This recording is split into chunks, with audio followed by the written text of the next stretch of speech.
Hi, everyone, and welcome to an episode of Trident Talks. I'm Josh, the co-founder of Trident.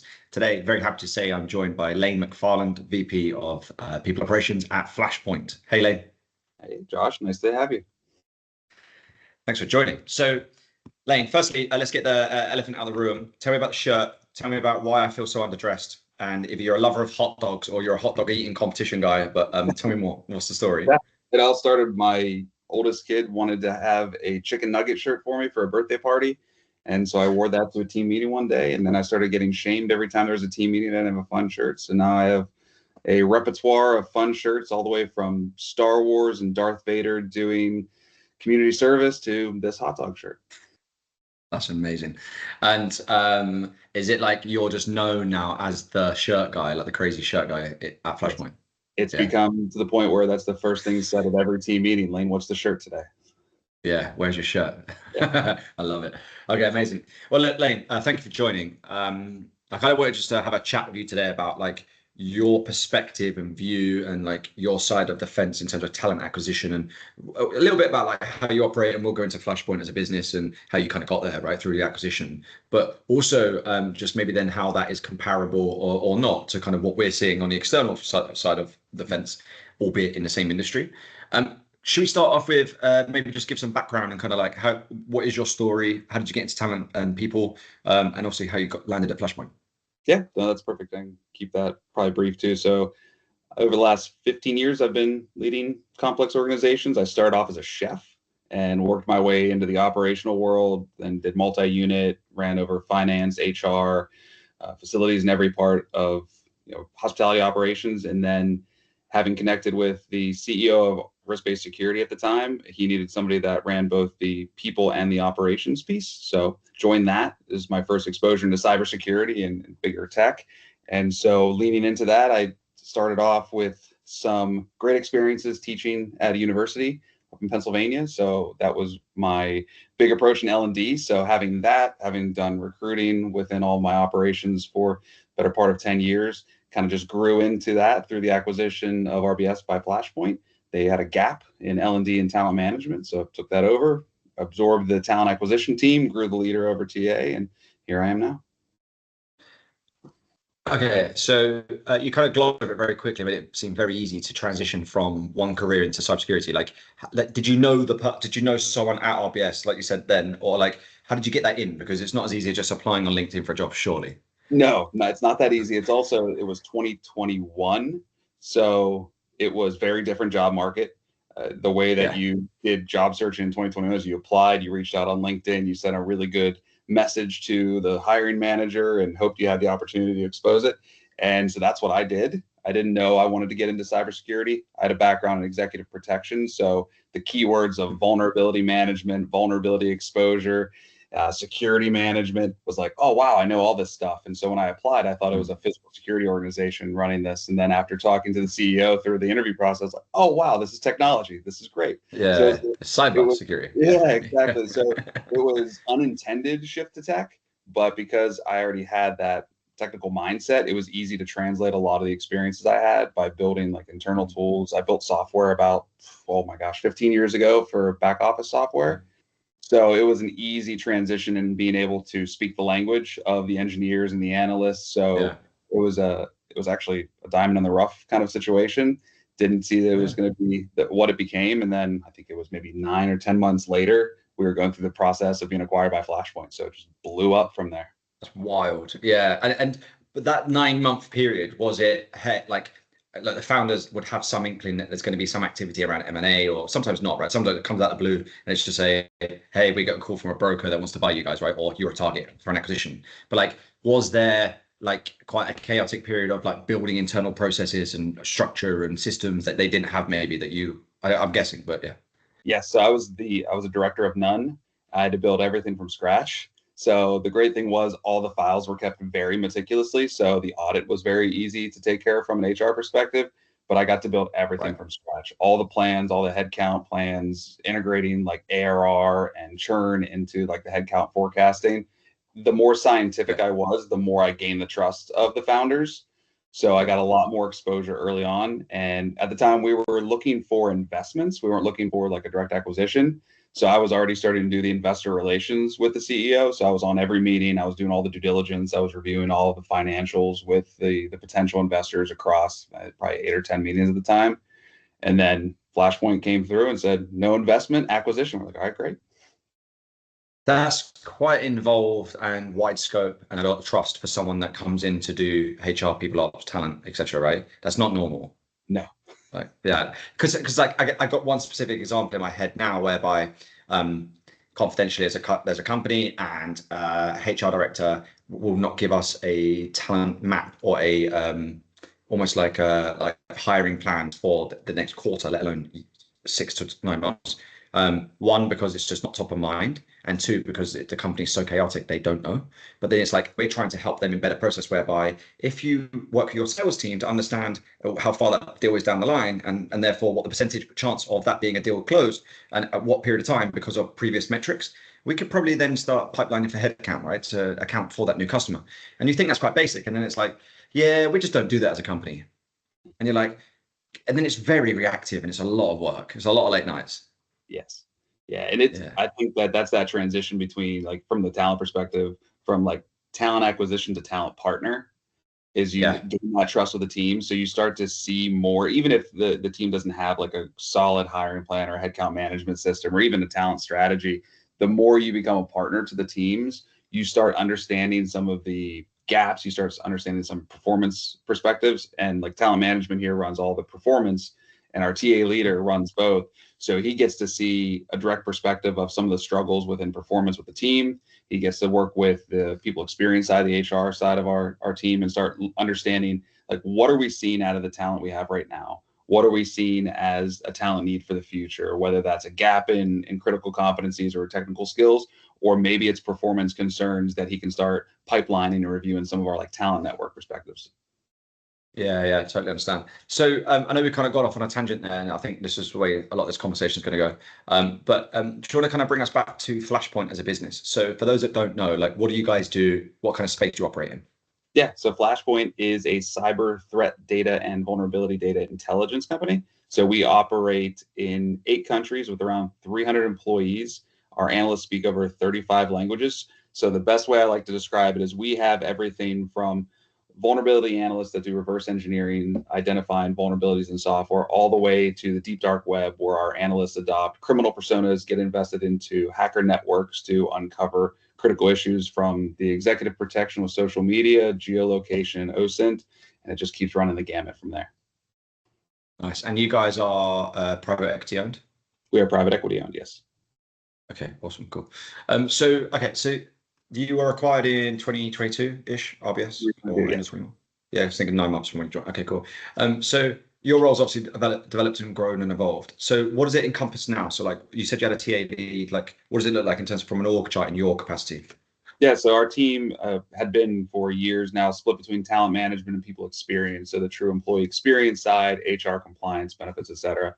So I always ran the talent management side, which controlled performance, L&D, talent acquisition, so the recruitment life cycle. And recently I've been put up over all of it, so the people experience and the talent management side. Congratulations. I saw the promotion this year. Nice. Okay, awesome. Right, let's talk recruitment, let's talk talent, let's talk cybersecurity, because that's why we're here. So like I said, we have very different perspectives, but I think still lots of commonalities between us for sure in the middle, right? But like, just so people are aware also, your focus as a TA team, or your TA team's focus, it's more like mid-level hires, or is it executive? Like, where do you guys do the whole gamut? So the whole gamut normally. Right now, our focus for the second half has been on that mid-level. I would say about 95% of our roles have been on that mid-career path journey for our recruiting. Yeah.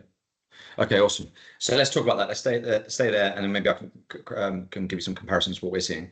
But what kind of challenges are you seeing? What you're witnessing in the industry? I know everyone's currently focused on all systems go for black hat in a couple of weeks. Or that'd be more you go to market guys and girls. But like, what are you guys seeing? What are you hearing? What kind of challenges are you facing? So very different challenges than there used to be. I think in 2022 we hired 186 team members, so we blew up our growth in 12 months. Yes, yeah. So in 12 months, hired 186. We acquired 2 companies. One had a Canada and a UK presence, and then of course my company RBS. So we blew up. It was huge. And then we started getting very smart about it. But what we saw between 2022 and 2023 was it was still a candidates market. So we still had to work really hard, build those relationships. Sourcing was maybe 5% of the actual work, but the direct applies, we were maybe getting 100, 150 people per role for the entire life cycle of the role. So 30 days, 150 applicants. And that's for everything from accounting, HR, senior analysts, reverse engineers, and then senior software engineers. But now the shift has been we get 1,000 applicants per role per day. Yes. So it completely changed. But because of that, regardless of the tools that we use, which are really great, I could do a whole discussion about the tools that we use and how we've kind of made them work for us. We're doing about 30% sourcing. So even with those 1,000 applicants a day, we're posting a role, and within 2 or 3 days, we have to pull it down because we just can't keep up with the volume of inbound. But that allows the recruiters and the tools that we have to assess what talent we have in the pipeline, but also actively source for anything that we're missing in that pipeline. So the tools have given them the freedom to source more and find those diamonds, but the amount of applicants that come in is just daunting. Yeah, we've seen we don't post that often in terms of requirements because, right, we do more at the executive, senior VP level and above. However, we sometimes do because one, it's good for our brand. Two, it's good to see who's out there and who's in the market for genuine searches that we have, right? As long as the search is not confidential. But you could put a CISO position up on Friday. Come Monday, you got 1,500 applications. And you guys will have, I'm sure, some very structured tools that are fit for purpose to try and define who's good, who's in those, and then obviously try and communicate to those that went unsuccessful for the experience, etc., right? For the brand, and it's just the right thing to do. But I would love to try and work out, and maybe me and you can solve this right now, is why? Have there just been, has it been, and I think personally, again, I might be wrong, there's been this big whole fear and there's always been this 4.1 million jobs unfulfilled or gap in terms of humans in the cybersecurity industry. And I think that's total BS, and it will come from ISC squared and I think another source. And everyone kind of stuck to that because it makes a really good blog and a really good article. And everyone's been talking about that since I don't know, 10 years. I don't know. It's still now. You can search it on LinkedIn. It'll still be a blog that was written this week or last week about 4.1 million people globally. Now that skills gap, I do believe, is there in the practitioner level of 3 to 8 years experience. Your reverse engineers, your SOC analysts, your threat researchers, your intelligence analysts, for sure, right? Everyone wants that level. But I don't think there is entry level. We could talk about the AI kind of effect of that later. And I also don't think at the exec level. And I think the exec level, there are a lot of contractors that were virtual CISOs, etc., who post-COVID or during COVID were made redundant because that's the first kind of P&L cost relief that goes, right? Contractors. So then they flooded the full-time market, and therefore you have almost double the amount of CISOs looking for jobs. Do you see anything different, or do you understand, is there any you guys must be talking all the time about how and what is going on in the industry to have so many applications, and now it's a company market, right? A client market. Yeah. So we saw a couple triggers that actually made us realize that the shift was coming. And the first one was the flood of the difference between remote and return to work. So I have some colleagues that have a single location. I'll give an example in Boston. He's posted a senior director role for the past 45 days, and he's gotten 40 applicants. Very well-paying senior director role, above market expectations for Boston, or even you look at the top tier 1 markets, 40 applicants. Because of the location, it has to be in Boston. Has to be in Boston. And so when we talked about kind of what we're seeing in our pipeline, we're getting 1,000 applicants a day, yes, but about 40% of those are not qualified. So there's a lot of spam to it. So with the AI applications, our system can flag those type of scenarios when they can. We see the duplicative applications, 12 applications from the same person the same day, gone. But we're seeing people that have been working for 6 months in the market applying for a vice president position. It's okay, well, obviously you don't have the experience, but we're seeing a lot more of that as it goes through, mostly on the automation front. But what we're also seeing is because people that want to be remote or want to be location diverse, there's not a whole lot of positions within their field that are not remote. So when they see a position that opens up, and we have people that apply that are overqualified just because they want to be remote, which is great. Overqualification is not a bad thing, but we're seeing those people applying across industries, across country lines, and just trying to find that remote role that's well paying in their field because they can't find one not on site. Yeah, that's yeah, location and geofencing, etc. is like is a massive part of that. I actually, just as you were talking, right, I was listening. I chat GPT'd that question, and I said, what is the percentage of cybersecurity jobs? It's very broad, right? In the US, they were advertised on LinkedIn remote in 2019 versus 2024, and it was 4% versus 44%. Wow. So just to give you an idea, I reckon it's pretty. I think it's a bigger gap than that. I personally do. I think nearly every position. It depends on what you're doing, right? And we are definitely seeing a shift of founders who believe in, like, especially the sales teams. Like, we need everyone on the ground. We need people together. We need them in the office. And I'm a big believer. I am a believer on that. We are in the office 3 days a week at Trident, but because we like to be around each other and we bounce ideas off each other, and it's just a lot of collaboration, and we do get things done. Like. And it's a team sport. But however, the implication of now mostly remote and or has been for the last like 4 or 5 years, it has a massive effect on people being able to, like, oh, I can apply for a job that would have been in California, but now I don't, and now I could go live in Utah in the middle of nowhere and actually and have a different life, and the cost of living and stuff, but still get paid big city salaries. I think also another thing is, I was talking to our account manager at LinkedIn, is the ability and the ease at which they create, like, allowed you to apply for jobs. Yes. It's just so easy. And like you said, there's duplications, you're not even relevant, but I've chopped my hat in the ring. And it's like, now you're just overwhelming TA teams. Yeah. Yeah. And that's what we've seen. We saw the shift happening, I would say, end of 23 into 24, where you saw the market shifting into the employer's advantage. And that, I always struggle with that sentiment, because the approach that we have is very different than what people used to be considered like the employer advantage, like negotiations. They always bring salaries lower. They always bring the benefits packages lower because it's the employer's market. People need jobs. That shouldn't change from an employer. If you have the grades, you have the scale, you need to make sure you pay people fairly. But what we're seeing is we have the pick of the litter. So if we have 1,000 applicants, let's say 300 are actually qualified for it, and we have a 30% source pipeline, we can pick what we want based on the market. And for people that are searching, it's a balance between the numbers game and finding a way to work within the new system. Because people always ask me, like, just like you did, how'd you get the job at RBS? I applied, the CEO denied my application. I reached out on LinkedIn. I got a call the next day to interview. It was, okay, cool. Yeah. Wow. How do I do that? You can't. It's not the market anymore. Sure you do too. I get 30 messages a day from job seekers for roles that we post. I'm not the recruiter. And also, I just can't answer those anymore. I used to. But because of the amount of people searching for a role, and that's another reason that we've seen that crazy changes, like with the government changes in the US, like we saw people's jobs being targeted. Yeah. So a flood of like public sector workers, for example. Yeah. And that's a crazy change for us, is because back in like 2019 or 2018, when I talked to the team that was here, they say, I really had to push and drive to get that 3-letter agency analyst to move over. The pay was better, but they didn't want to leave.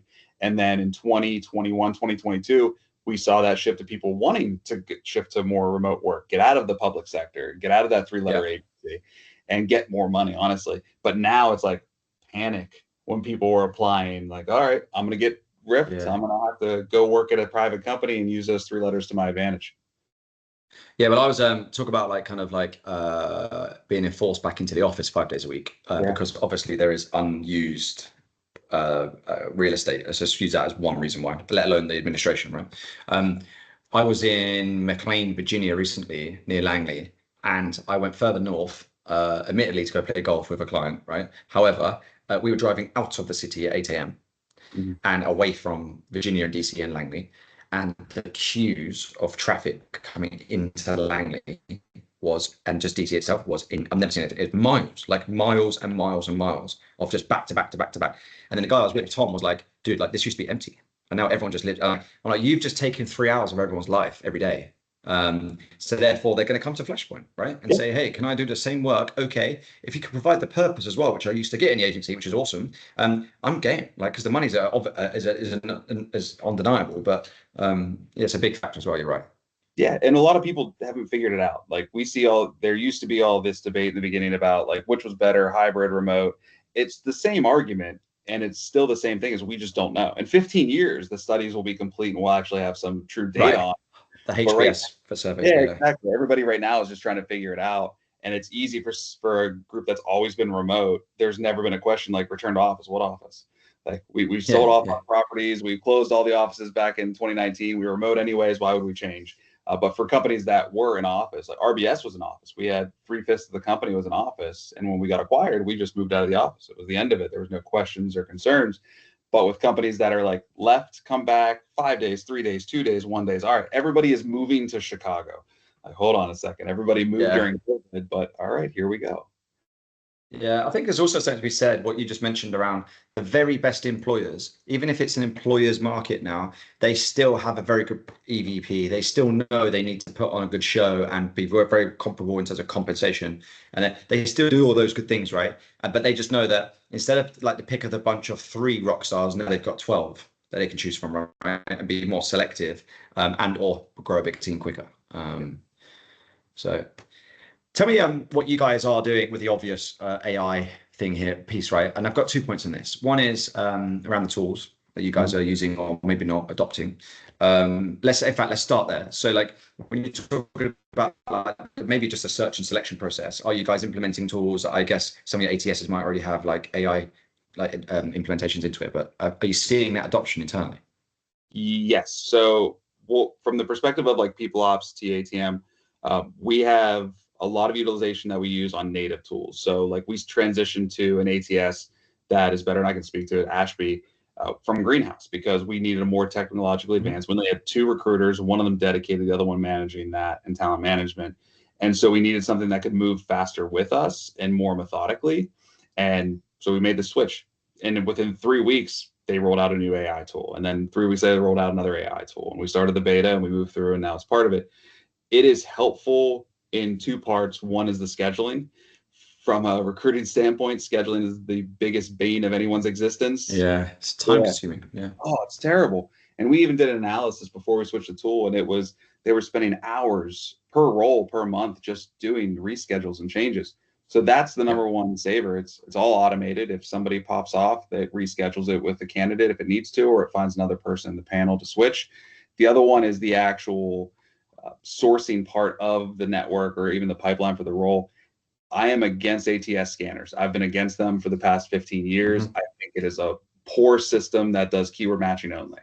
And for appliers now, they actually have to update their resume to change GTM to sales or change marketing, revenue marketing, just so they can get past the ATS scanner, which blows my mind. That's even the process. But what we've done is the human in the loop. So the ATS we use now, Ashby, it utilizes AI to do some scanning, do some keyword recognition, but it's all based on the recruiter. So Boolean searches have been part of recruiting forever. So it does that type of method where it does relatable words. So if it is sales throughout that job description that's been posted, instead of just doing keyword matching, it does relatable keywords. So GTM matches sales, revenue matches sales. So it's doing relatable information and pulling very critical KPIs out of the resume to allow the recruiter to actually find those and rate them based on what they're seeing on there and what they're also gathering from the AI. So it's the human in the loop, which is probably the best one. From the rest of the people ops team, we use AI and everything. We use it for development. We use it for data analysis. We do it for data science training. So we're a very data forward group. So all of our items are automated. All of our feeds and integrations are automated. If it's not a native automation, we build one. So we build data feeds and SFTP protocols and data warehouses for transfers. And we have all of the data and analytics is called through all the raw data, built through our specific algorithms to give us the data we want, so we can present quickly at the altitude we want to. The board wants to see something different than the executive team, something different than senior leadership, something different than the department. So we utilize it a lot. Native is the number one. The rest is part of a workflow. And then automated. Yeah, that makes sense. Do you like internally are you, I guess, leading the whole function now? You are very like dashboard reporting heavy to different levels of the business. When you talk about that last comment you made, like, and obviously utilizing automation and AI and stuff to help you. Like, I know, speaking to a lot of my talent acquisition like friends and people that I know in the industry, it's like Friday afternoon, I've got to give a report on what this looked like and the stats and KPI. And it's just like no one's going to read this anyway. Like, is that still like, and I'm getting into a part here where I really want to talk about like best practices, right? And I appreciate your time as well. So it won't be long, but like, do you have to do that? Like, I'm sure you do, but like, how do you do that? So we don't do it anymore, actually. So Oh, cool. Okay. yeah, so I was kind of given the go forward 3 or 4 years ago. Like, I need a dashboard that I can utilize for every altitude of the organization. Like every Friday, I have to report to our investors. Every Monday, I report to the executive team. We need our senior leaders within the different departments to be able to have access to this. So I just went deep and built all these dashboards. I think we had 46 different charts all built out. So now what we've done, since we already had all this data just naturally filtering in through there, we just trigger those charts and the data blocks into the altitude automatically. So every Monday we send a report to our headcount committee. That's it. They get this one email with all the charts on, any information they could need from it, and they give any questions that they need to. On Friday, they pull from the dashboard that already exists for the our investors meeting. They just pull it. It's there. It's automated. I don't get the question, hey, could you build me? Not a chance, because it already exists. Nice. Okay. Okay. So that's definitely leveraging the tools and yeah, because that's definitely a bane of a lot of like talent leaders, ops leaders, like HR ops. So let's move into this kind of final part really. I want to talk about like the best practice and kind of just some guidance and advice really.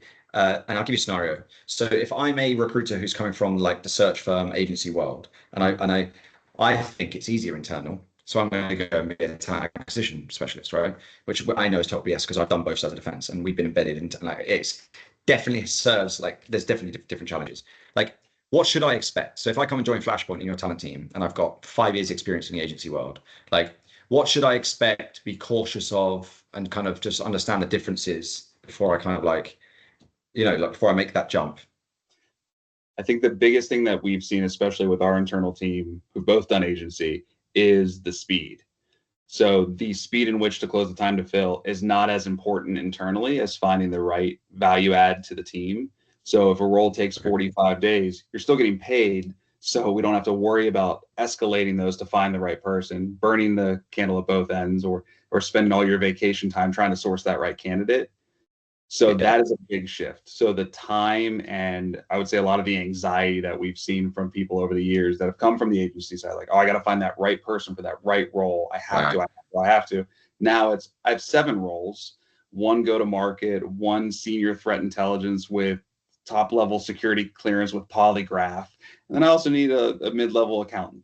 So you have a lot more interesting parts to grow the skills rather than just specializing. We have one that specializes in technology recruiting, where he was solely focused on engineering. And we're like, all right, we're going to give you an AE role. He's like, I've never done sales before. Right, totally different world, from the hiring managers to the people you're actually sourcing for the different areas you're actually going to try to find them. So it is, I would say, daunting at first to understand that it's slower, but also more diverse in what you're going to be focusing on based on the organization. And one thing that I've seen is there's a lot more support internally that they get that they didn't normally get from the agency side. Yeah. So they're working with all these different recruiters and business developers. However, they're not working with the people they're trying to find. So there's that opportunity where, like, I need to understand what a threat analyst has done for the past 10 years in the dark web. Let me go ping Joe. Yeah. Ping Joe, sit down, walk through his day, understand where he came from. All of a sudden, you're growing your competency around something you've never done before. Yeah, and I think also I've got to be careful what I say here because I run a search firm. But like, I won't say you care more, but you are definitely deeply more involved. Whereby you can ping Joe and say, "Hey, dude, can you just demo like how you guys actually do your job?" Because it really helped me visualize, and you can have that level of access that maybe a third party doesn't get because of confidentiality, time, etc. I also think like I see a big difference. Like I said, I've got some friends that have made that change, and they've gone back to agency and vice versa.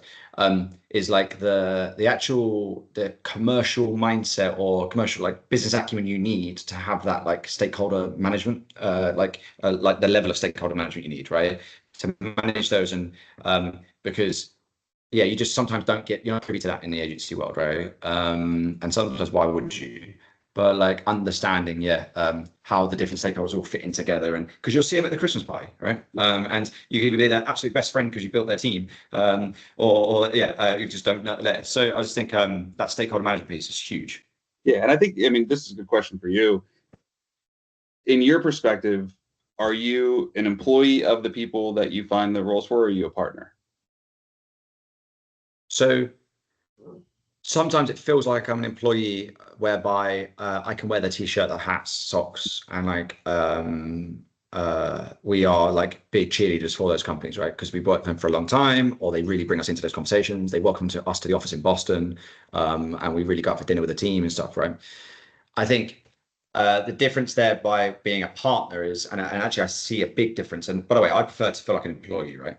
Just so you know, like I think you still deliver partner level execution in terms of like really understanding the business and stuff, and like being a bit more commercial, but you get like the softer friendship style approach. And like I can text you, I can like the way we operate, I would text Josh and go, hey, like got this idea, what do you think? Like I know we're looking for a GTM person, but I've got this person here. And it's like, and you can have that kind of like, that's a business level conversation, which I would put in the partner kind of realm, but you can have the friendship and like the relationship where you're like, I really enjoy work and I can visualize what the office is like and stuff. So we really try and go down that route. And that's why we travel so much. But then again, I think whereby we kind of get held at arm's length as a partner is where maybe the company are a little bit bigger.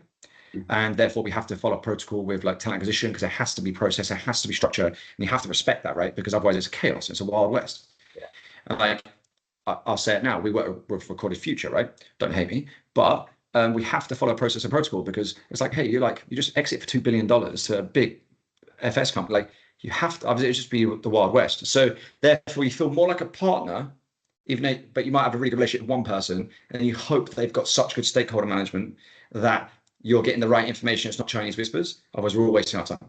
Yeah. Whereas if we work for a Series B startup and I know the founder really well, I can just call him and be like, dude, like I've got some confusion around this issue. Like, can you clear it up? And he's like, yeah, sure. Speak to my VP of product. He'll do a demo, or she'll do a demo for you. So it kind of depends on the level of access. And like, that's why we all enjoy and specialize in that kind of like either exec search for the bigger firms, so Flashpoint, Dragos, and RFs of the world, because we have direct access to the leadership, or really early stage, highly funded, really cool space, and like you can go for a beer or a coffee with the leaders and you feel like part of the family. So I don't know if I answered your question, but that's like our approach or mindset on it, because like we want to enjoy what we do as well, right? Be high performing, but actually like give a shit about what we do, because we are tied in and feel emotionally kind of looped in with people. Yeah. Don't know if that. No, it does. And that's what I think of another thing that I've seen TA teams struggle with for years. I mean, whether it's an agency or internally, is walking that fine line between building that partnership, that trust, and that care to being order takers. You get that backfill that pops in on a Monday and the CEO says, ask me full by Friday. Check the box, get the person in the door. Yeah. Like they know best because they know the market, they know their pipeline, they know their candidates. They have 45 people that have done this role in the past 10 years that they've been working with and keeping tied into the company. So they're still trying to walk that fine line, is understanding, yeah, they're an employee, yeah, they're part of the team, but also they're getting told you have to do X, Y, and Z, but they know better. Yeah. So it's a constant push to basically leverage those relationships with the people you have to keep the trust and drive more towards the partnership, because you know best. You need to help them understand that rather than check the box, move on. Yeah, I agree. I totally agree. Is there any like, I don't want to go into war stories here about bad like approaches from like third-party recruiters to you. Like, I'm thinking, is there any advice you can give to like any kind of third-party recruiters listening, not to approach you and like inundate your inbox, but like if we are working with talent teams, like obviously the level of respect and trust and respect the process and stuff, that's an obvious. But like, how do you find maybe personally the experience you've had around like third parties that have worked with you and been successful? Relationships and trust. So the number one flag in my inbox is, Lane, I have a great candidate for that role you have posted. That role hasn't been posted in 6 months, so I'm not really sure what they're talking about. And there's a job description that is redacted for me to buy in. I don't have the time to read something for a role I don't understand. Your approach, it was like 2 years ago or so, you pinged me on LinkedIn, we found a connective tissue, we kept a conversation going, and if we need external, I have a Rolodex. I have 4 people who I've kept conversations up with as a relationship. And also I see all the proof you've had over the years with what your team's able to do. So I know the capability, I've seen the exposure, I understand the expertise, but what I don't like is the unsolicited, I have a Rolodex of 1,000 candidates that will fill that role you have. Like, okay, I don't have, that's a sales pitch that I don't have time. It might work on a different organization. It won't work on me. So sometimes it's a good conversation. I don't have that role. Try a different approach. I think also just on that point is how do they know they're suitable? Like they've seen a job description. You don't know nothing about Flashpoint. You don't know nothing about me, nothing about the team. Like we haven't even had a 37 conversation. And then all of a sudden they're sending a resume in your inbox going, this dude is perfect for your role. And you're like, based on what? Paper? Yeah. So yeah, I hear you. Yeah, and it becomes a two-way street. I mean, I sent you a referral for somebody in my network for a job you posted on 6 months ago, and you gave me feedback. You're like, they haven't done X, Y, and Z. They have to. Great. That's feedback that I can share with my network right there. So it's we're all in this together, regardless of where you work or what you're doing, or if you're searching or you're trying to find somebody for a role. We're in it together. So there's always an opportunity to leverage. Yeah, I agree. And I think, but there are like, we look at three metrics when we have our talent team embedded in clients, mostly, I'm just talking loosely, right? Time to hire, volume of hire, and cost of hire, right? So we do try and get our team, if they are working with the bigger orgs of the world, they have talent teams, to try and identify, it's just best practice, which of those three are most important to that talent team, to the hiring managers, to the leadership team, because some of them will affect your relationship. And like sometimes speed isn't the best. It's actually, we want the cheapest because we are going lean because we want to exit. It might be we want the volume, so therefore we don't care how much it costs. We just need bums on seats because we just want a big DoD contract. Like for us to try and identify that, and I think have those honest conversations with you and say, hey, Lane, what is the priority? Like it might be all three, right? You're like, okay, cool. Well, we're just trying to pull those levers and work out, and therefore we know where we stand as well when it comes to a particular hire. So I think that's just some advice for people who are working with talent teams, like time to hire, volume of hire, and cost is really important to like identify. Yeah, and especially a trailing indicator of quality of hire. I know it's an easy metric to track internally, but it's great for a partnership that you have with an agency system to where you understand how long did the person last? Why did they last? Did they meet all the expectations? Were the expectations set for them? Are they performing at the quality you expected? Like all that is great to have. Yeah, we do. We have a research team who track this, whereby, for example, we've made 10 go-to-market hires in the last year. Let's just say that, right? And of those 10, how are they performing in their current employee organizations? Are they still there? What revenue have they generated? How many logos have they won? Like, what's the pipeline look like? And then we can reverse engineer that into use cases that then go share with other potential clients that we work with to say, hey, this is the value-based, like what we've done in the last 10 hires. I was talking to an investor recently about that, and he was like, I've never heard that before. And it's like blew my mind. And I'm like, how does that blow people? That's just, isn't that like just normal? Like, that's just the way you should be, like, just good metrics. But yeah, so it's a good point. I have one last point here. It's quite, I don't want to go too deep into it. Again, back on the AI hive. I'm having conversations with like CTOs, especially some like CISOs who deal with a lot of policy and infosec. But the question here is like, are you guys talking about, if you got a lot of graduates at university or graduating undergrads who want to be like a SOC analyst, they want to be a software developer, they want to be a sales rep, they want to be a GRC analyst, right? Some of that work that's can be automated. It's quite mundane. AI agents will be taking over a lot of that stuff, right? So it could be BDR outreach, it could be policy writing, it could be level 1 agentic SOC analyst, right? Are you concerned or having discussions, maybe internally or just with your TA network, around like, why is no one talking about that? Like, if I'm a graduate, maybe we're not there yet because agents aren't fully up and running and trusted, and they can't actually do what we think they can. But I don't think well, I know there are companies now with good revenue who are replacing a level 1 analyst. So like, what's your thoughts on that? How can they differentiate themselves if they're leaving right out of university? Yeah, sorry. Yeah. I think, maybe, I'm more worried about if I'm going to university to do computer science because I want to be a software developer. Well, we have big software teams now reducing by like 30-40% because 80% of their code is actually for internal use, like automation, tooling and stuff. 20% is for production. So that 80% doesn't really need to be perfect, pretty looking code that works all the time, because it's not production, it's not in front of customers for the product access.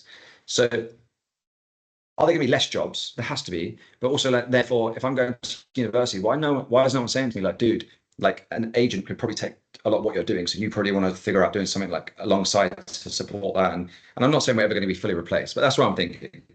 Yeah, so I've actually been doing a lot of reading around this too, because all of my peers have that fear of being offset. I think IBM announced like a year and a half ago that they're never backfilling an HR job. They're switching to AI completely. And then 6 months later, they went, AI is not ready. We need our HR people back. So they also announced that they're not taking interns in the software team. yes. The interns are replaced with agents like 2 weeks ago. It's wild. Yeah. 6 months. We'll see what that announcement turns into. But I think the big shift is coming from, just like I would say probably 20 years ago, we saw the shift going from C to C sharp. And then A+ certified was required for engineers to get out of it. And then we saw the shift at universities for Python. And then all of a sudden polyglot came through. So the shift to technology, I think, is going to continue. But I think the one big thing that we're seeing, especially from the engineering world, is being AI native in your capabilities. AI shouldn't displace you. It should elevate you. AI makes my job easier because I can work faster than I've ever worked, removing the mundane task. And I think from like the technical perspective, you can either shift to being a leader of your AI processes and being able to, like, prompt engineering will be around in like 10 years. But I think the big thing is shifting into the more human driven piece of like data science.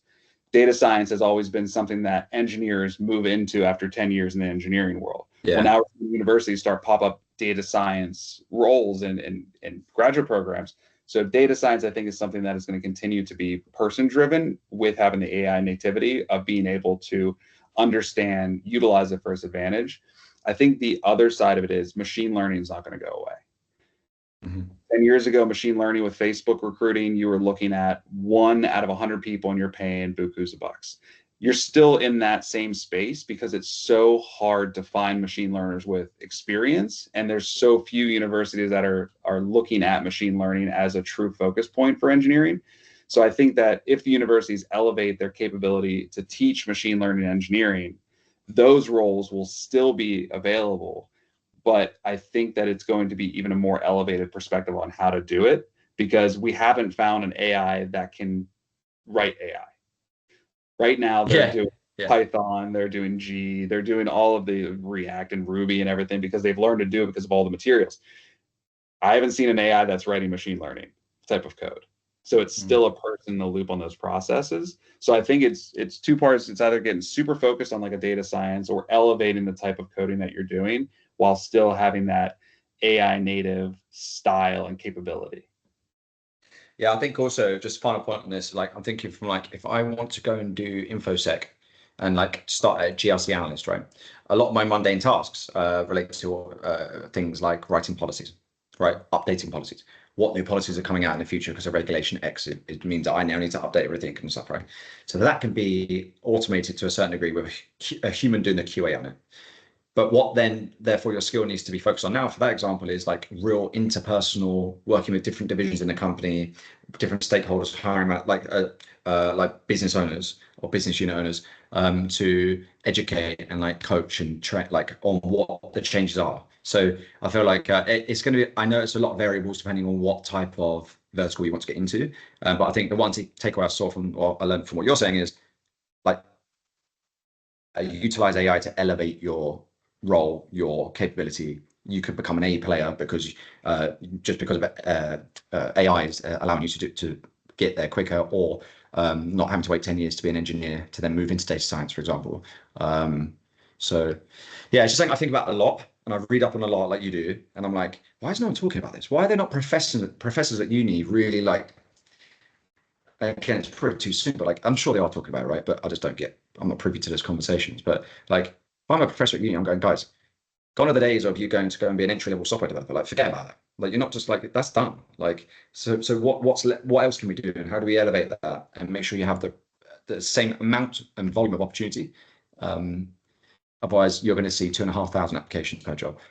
Absolutely. And I think they have to elevate on how we learn too, because I got really good at writing HR policies because I've written thousands of HR policies. Now AI wrote the policy, 80% of the quality, I could do it, but now I have to be able to read and recognize and understand that faster than if I had a junior HR person writing a policy, learning as they go. So you're really having to elevate your cognitive ability on reading, understanding quickly, and being able to structure based on knowledge that you haven't gained. So you have to elevate on Yeah. how you, because kinesthetic is kind of going out the way with people and writing and doing as they grow and learn.